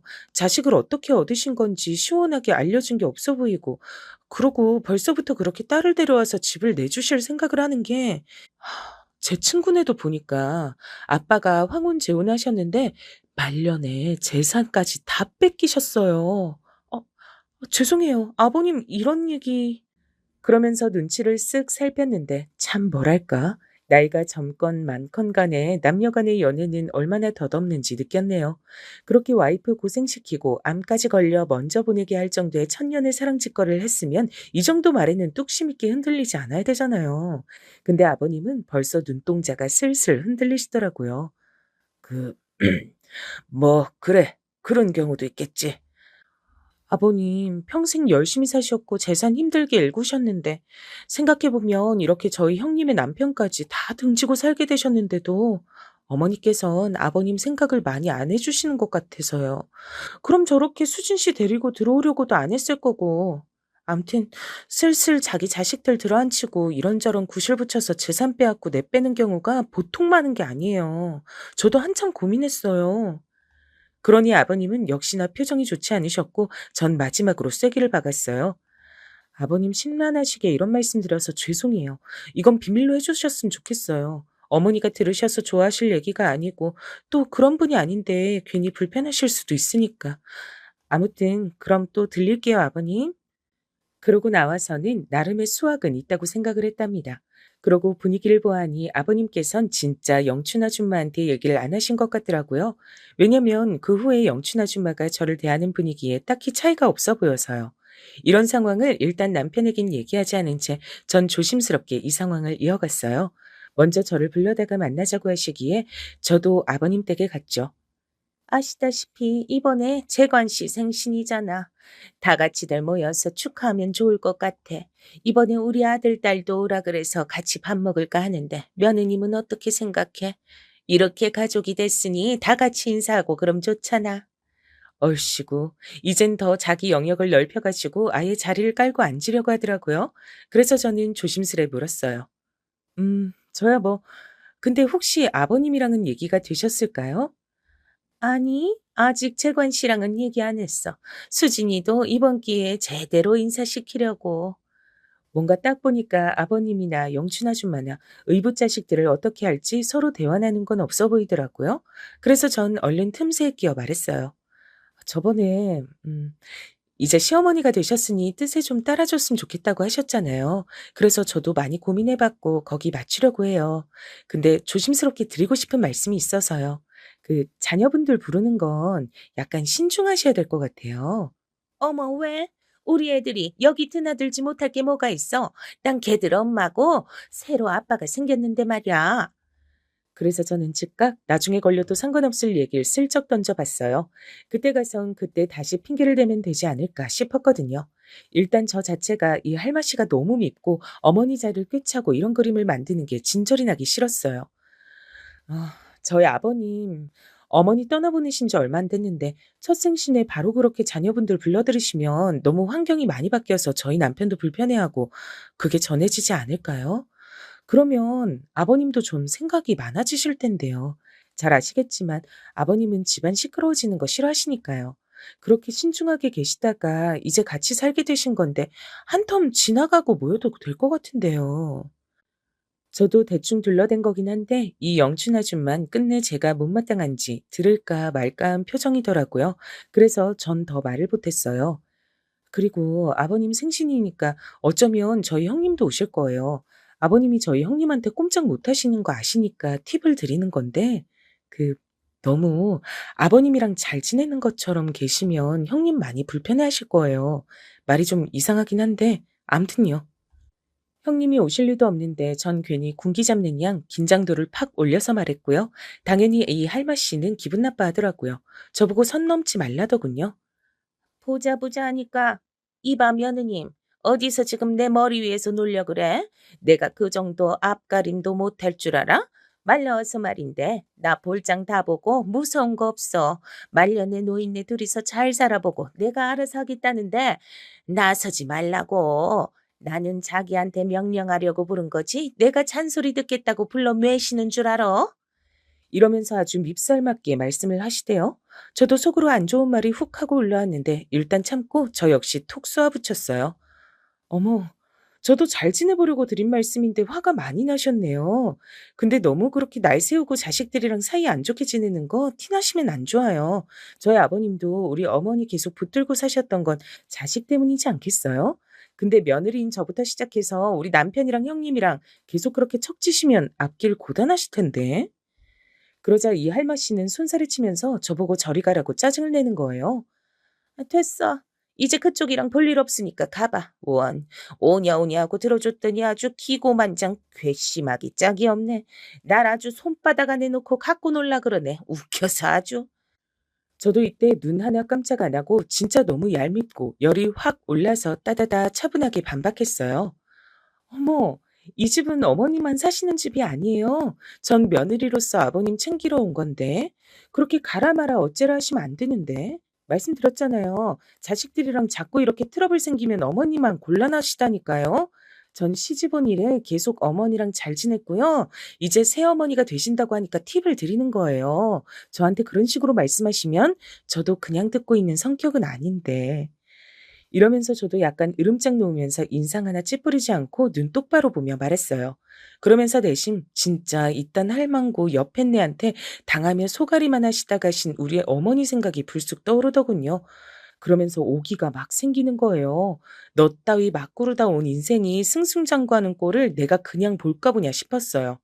굳이 우리 남편이나 어머니의 복수라기보단 진짜 보면 볼수록 보통 악질이 아니더라고요.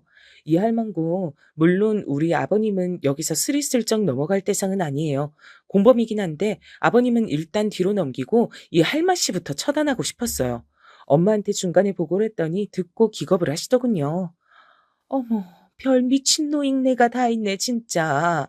나는 생각할수록 네 돌아가신 시어머니 불쌍하고 짠해 죽겠다. 사람이 어쩜 그렇게 순해가지고 속만 터지고 아파서 병 얻어서 먼저 가고 머리채라도 한 번은 잡았어야지. 속으로 얼마나 애를 태웠을까, 진짜. 너도 끝까지 물고 놔주지 말어. 내가 아주 다 속이 상해서 못 듣겠어, 정말. 엄마 말 맞다나 전 절대로 봐주지 않을 심산이었어요. 이 와중엔 남편에게도 일절 아버님과 그 할망구 얘기는 하지 않고 혼자 쭉쭉 진행을 했어요. 바로 아버님 생신 준비한다는 핑계로 안 그래도 근처로 이사를 오셨으니 틈만 나면 시댁에 들렀죠. 저 왔어요. 아버님께 생신 준비한다고 말씀드리니 비밀번호 알려주셔서요. 냉장고 좀 봐도 되죠? 그러니 소파에 대자로 퍼져있던 할마 씨는 곧장 일어나서 인상을 막 쓰더라고요. 그리고 그 딸내미는 한쪽에서 이미 자고 있길래 제가 곧장 눈치를 줬어요. 그 뭐지? 수진 씨라고 했던가? 여기 이러고 있으면 안 되는데. 일어나서 세수라도 하고 오든지. 여기 이렇게 막 와서 자고 놀고 그러면 안 돼요. 저기 어머니, 아버님은 아직 모르시지 않아요? 우리 남편도 이때 저녁에 여기 들릴지 몰라요. 얼른 수진 씨 보내는 게 좋으실 것 같은데. 그러자 할마 씨는 아주 눈에 불이 나오게 생겨가지고 입은 억지로 웃으면서 말하더라고요. 내가 알아서 할 거니까 며느님은 신경 안 써도 돼. 근데 자꾸 이렇게 말없이 들이닥치고 하는 게 누가 시어머니고 며느리인지 모르겠네. 내가 재건 씨한테 말할 거니까 생신 준비도 내가 알아서 할 테니까 그만 놔도 돼. 알았지? 어머, 아버님 생신은 자식들이 준비하는 건데요. 예전에도 제가 했었어요. 굳이 하시겠다면 어쩔 수 없지만 식구들 입맛 다 어떻게 맞추시려고요? 저 도와드리려고 온 건데 너무 오해하신다. 어머, 냉장고 꼴이 이게 뭐야? 지금 여기 입주해서 산지 2달도 안 됐는데 저 뭉탱이는 뭐고 아버님은 뭘 드시고 사시는 거예요? 어우, 여기 맥주 좀 버릴게요. 오, 더러워. 이게 뭐야? 이러면서 저는 하나하나 다 음식물 쫙 꺼내서 올리고 창문도 열고 청소한답시고 방문 다 열고 돌아다니면서 살폈어요. 여기에 그 수진인가 하는 계집애가 생짜증을 내고 인상을 쓰길래 전 곧장 아버님께 스피커폰으로 전화를 걸었어요. 네, 아버님, 저 여기 치우러 왔어요. 네네, 생신 준비. 그렇게 대단하게 하는 건 아닌데, 그래도 잘해드리고 싶어서요. 그럼요. 이번에 형님도 오실 거고, 남편도 모처럼 준비한다고 했어요. 근데 아버님, 이건 뭐예요? 이거 치워도 될까요? 이번에 민우도 할아버지 생신이라고 제대로 준비시켜서 오려고요. 에이, 그럼요. 와서 재롱 장난 아니게 부를 테니까 기대하세요. 일부러 크게 통화하면서 시끄럽게 굴고 집 하나하나 열고 뜯고 하면서 들으란 듯이 움직였죠. 나중에 지들이 짜증났는지 그 수진이란 기집애는 나가버렸어요. 그러니 할마 씨는 있는 대로 열이 받아서 제가 전화를 끊으니 뭐 하는 거냐고 짜증내더라고요. 그래서 저도 슬슬 화나니까 은근 긁어댔어요. 그나저나 저희 아버님보다 2살 누나시라면서요? 요즘 할머니들 얼굴에 뭐 많이 맞으시던데 그런 건 안 하시나 봐요. 어린 남자 만나면서 외모 신경 쓰셔야지. 아무리 나이 먹어도 남잔 남자잖아요. 그러다가 오래 채우기도 전에 나가게 되실 수도 있겠어요. 살 안 찌게 조심하셔야 될 텐데 그 연세에 빼짝 굴면서 마르려면 주름은 어떡하고. 어휴, 나이 먹어서 새 살림 차리고 살기 힘드네요. 그죠? 여기서 그만 할머 씨는 저한테 소리를 빽 질렀고 저도 으쓱거리면서 왜 그러냐고 받아쳤죠. 이야, 너 진짜 보자 보자 하니까 이게 진짜 웃기지도 않네. 너 아주 대놓고 나 긁으러 왔지? 네가 뭐야? 이 집 딸년이야 아들이야? 지도 가족도 뭣도 아닌 외인인 주제에 어지간히 꼴값 떨고 앉았네. 너 그러고 용 쓰고 있으면 네 앞으로 돈 얼마라도 떨어질 줄 알아? 딸년 물리치니까 아주 괴물 같은 며느리가 와가지고 더 진상이네 진짜. 너 적당히 까불어. 그래서 저는 이때다 싶어 다시 약을 올렸어요. 이런 반응이 나오길 기다리고 있었거든요. 와, 저한테 이렇게 무섭게 말씀하시는 거 아버님한테 다 말해드리고 싶다.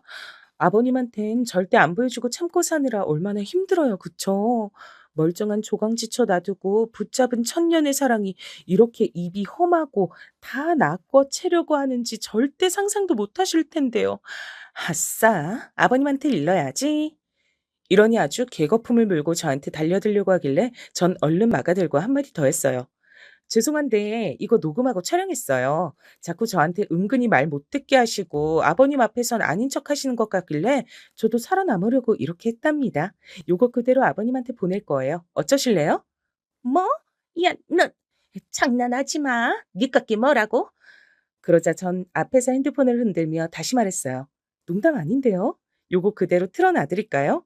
엿장수가 엿하려고 노래하는 양 아주 구수하게 녹음됐을 거예요. 이 정도로 무너지지 않을 사람이면 저도 응원해드릴 텐데 아까 막말하신 게 너무 많아서 가능할까 모르겠어요. 아, 그리고 이거 증거로 해서 두 분 아직 혼인신고도 안 하셨다면서요? 상간 소송도 생각 중이에요. 우리 어머니 자식들이랑 저 너무 우습게 보지 마세요, 할머니.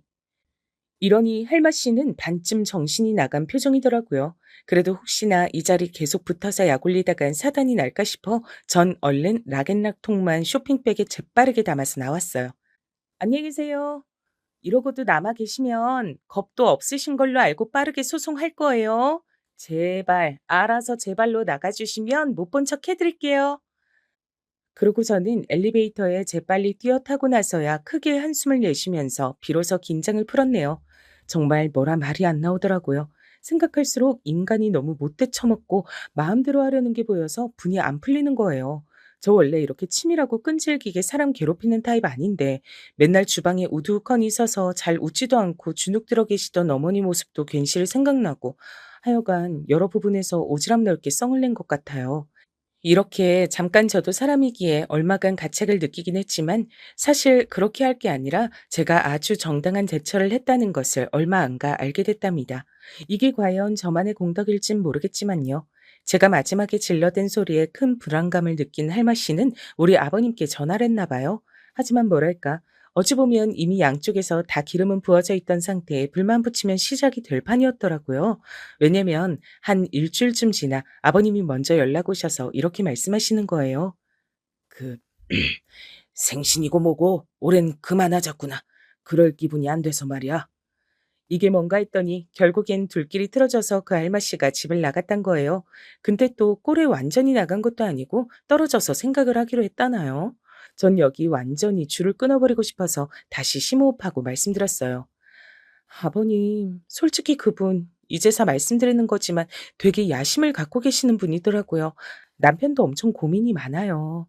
그분이랑은 이렇게 정리하시는 게 맞을 것 같아요. 나이 들어 만난 인연이 과연 자식들보다 더 마지막을 지켜줄까요? 게다가 그분은 본인 자식들을 하나 둘 데려와서 사실 생각을 하시던데 결국 이렇게 되어 아버님은 모양이 어떻던 간에 그 질기고 독하고 제 기준 아주 추접하게 느껴졌던 인연을 끊어내셨어요. 그리고 한동안 조용히 사시다가 얼마 뒤 연락이 또 오시긴 했는데요. 남편은 이렇게 말하더군요. 나는 그냥 이렇게 살다 죽을래. 엄마가 마음에 남아서 앞으로도 아버지 못 볼 것 같아. 나중에 마음이 변할지도 모르겠지만 글쎄. 아무튼 안 만나고 싶고 그런 내용 나한테 안 전해줘도 돼. 이렇게 되어 아버님은 마지막 남은 희망이었던 아들에게마저 외면을 당하셨죠. 이러니 저러니 상간녀에게도 버림받고 상간녀도 쫓기듯 도망 나갔고 그렇게 죽고 못 살던 그들에게 낙원은 없었네요. 여러모로 씁쓸하지만 어쩌겠나요? 전 그 할맛이 약 올리고 쫓아낼 때도 도끼가 차있긴 했지만 아버님이라고 마음 편하시길 바라진 않았어요. 엄연히 이 상황에 아버님은 피해자가 아니잖아요. 외롭게 가신 어머니를 생각하면 남편의 말을 빌려보자면 아버님도 외롭게 마무리하시는 게 맞지 않을까 생각됩니다. 조강지처를 버리고 자식들 속을 그렇게 찢어내셨으니까요. 앞으로도 저희는 이렇게 살아가게 될 것 같아요. 다소 무거운 얘기였지만 여기까지 들어주셔서 감사합니다. 모두 건강하세요.